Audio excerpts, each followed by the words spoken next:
Pernah kepikiran gak sih waktu lihat pil obat, isinya apaan ya sebenarnya? Jawabannya ternyata lebih dari sekedar bahan kimia loh. Ada sebuah dunia tersembunyi di dalamnya. Dan hari ini kita akan bongkar rahasia kristal yang menentukan nasib obat di tubuhmu. Coba deh bayangin, ada dua merek obat sakit kepala. Dua-duanya bilang bahan aktifnya sama. Logikanya, efeknya harusnya sama persis dong, ya kan? Ternyata nggak sesimpel itu. Kuncinya ada pada sesuatu yang sangat nggak bisa kita lihat dengan mata telanjang. Oke, kita masuk ke bagian pertama. Rahasia di dalam pil. Yuk kita siapin mikroskop imajiner kita dan lihat apa sih yang sebenarnya ada di dalam sana. Kalau kita coba zoom in banget ke dalam sebutir pil, kita bakal nemuin sesuatu yang mengejutkan. Kebanyakan obat padat itu bukan cuma bubuk biasa, tapi kumpulan kristal-kristal super kecil. Dan disinilah rahasianya. Cara kristal-kristal ini tersusun, struktur fisiknya, ternyata sama pentingnya dengan rumus kimianya. Fakta kalau struktur itu penting, membawa kita ke sebuah fenomena yang luar biasa banget. Coba bayangin, satu molekul yang sama bisa punya beberapa kepribadian atau wajah yang berbeda, tergantung gimana cara dia menata dirinya. Nah, inilah yang kita sebut. Istilah kuncinya adalah polimorf. Ini tuh kondisi di mana zat obat yang kimianya sama persis bisa ngebentuk kristal dengan aransemen internal yang beda-beda. Anggap aja kayak balok Lego yang sama, tapi bisa kamu susun jadi mobil atau jadi rumah. Legonya sama, tapi bentuk akhirnya beda. Dan jangan salah, perbedaan struktur yang kelihatannya sepele ini, dampaknya gede banget. Satu polimorf mungkin meleleh di suhu yang lebih rendah. Polimorf yang lain mungkin lebih susah larut dalam air. Yang satu bisa stabil bertahun-tahun, yang satunya lagi bisa berubah bentuk cuma dalam hitungan bulan. Perbedaan inilah yang jadi kunci segalanya.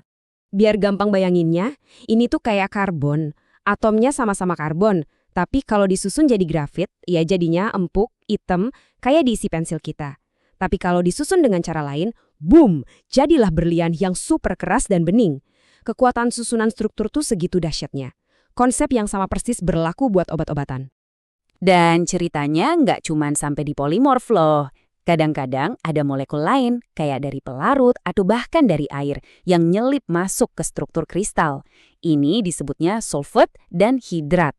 Ibaratnya kayak ada tamu tak diundang yang bisa mengubah seluruh sifat dan perilaku si obat. Jadi kita udah ngobrolin soal struktur kristal yang rumit. Tapi pertanyaannya, emang ngaruhnya apa buat kita? Kenapa kita harus peduli? Nah, karena begitu pil itu masuk ke tubuh kita, nasib si obat sangat ditentukan oleh bentuk kristalnya. Semuanya itu mengerucut ke satu konsep yang penting banget, bioavailabilitas. Gampangnya gini, bentuk kristal obat itu nentuin seberapa banyak sih obat yang benar-benar bisa diserap, masuk ke aliran darah, dan akhirnya bekerja di tubuh kita. Ini soal seberapa efektif kekuatan obat itu bisa dimanfaatkan. Coba deh, lihat perbedaannya di sini. Polimorf A karena lebih susah larut, mungkin cuma sedikit banget zat aktifnya yang keserap sama tubuh. Sementara itu, polimorf B yang larutnya gampang bisa ngasih efek yang maksimal. Ini artinya, dua obat dengan kandungan sama persis bisa memberikan hasil yang beda jauh di tubuh kita. Nah, ini bagian yang paling bikin pusing para ilmuwan. Kristal-kristal ini ternyata bisa berubah bentuk. Bentuk yang tadinya efektif banget bisa aja tiba-tiba berubah jadi bentuk yang kurang efektif pas proses produksi. Atau bahkan saat cuma disimpan di kotak obat kamu. Efek obatnya bisa anjlok tanpa kita sadari sama sekali. Artinya apa? Ya, para ilmuwan dan apoteker ini punya PR besar. Tugas mereka bukan cuma nemuin obat, tapi juga harus bisa mengendalikan bentuk kristal yang paling tepat dan paling stabil. Jadi, bikin obat itu, jauh lebih ribet dari sekedar nyampur-nyampur bahan kimia. Prosesnya panjang banget. Pertama, mereka harus identifikasi dulu bentuk kristal mana sih yang paling oke. Kedua, mereka harus pastiin bentuk itu nggak bakal berubah. Ketiga, mereka harus bisa jaga bentuk itu selama produksi massal. Dan terakhir, mereka harus menjamin pil yang sampai ke tangan kita itu performanya sesuai harapan. Terus, gimana caranya para ilmuwan ini bisa ngintip sesuatu yang ukurannya super kecil? Mereka punya alat-alat canggih. Ada difraksi sinar X yang ibaratnya bisa ngambil sidik jari dari tiap struktur kristal. Ada juga alat lain untuk ngelihat gimana kristal menyerap cahaya atau bereaksi sama panas. Semuanya ngasih petunjuk soal bentuk pastinya. Memahami semua kerumitan ini bukan cuma soal nyari solusi buat masalah ya, tapi ini soal membuka gerbang ke masa depan dunia pengobatan yang jauh lebih canggih. Intinya, Dengan kita bisa mengendalikan bentuk fisik obat ini, kita bisa bikin obat yang jauh lebih stabil, lebih manjur, dan pastinya lebih aman. Ujung-ujungnya, semua ilmu pengetahuan yang rumit ini tujuannya cuma satu, hasil yang lebih baik buat pasien. Ini nih yang bikin saya merinding mikirin masa depan.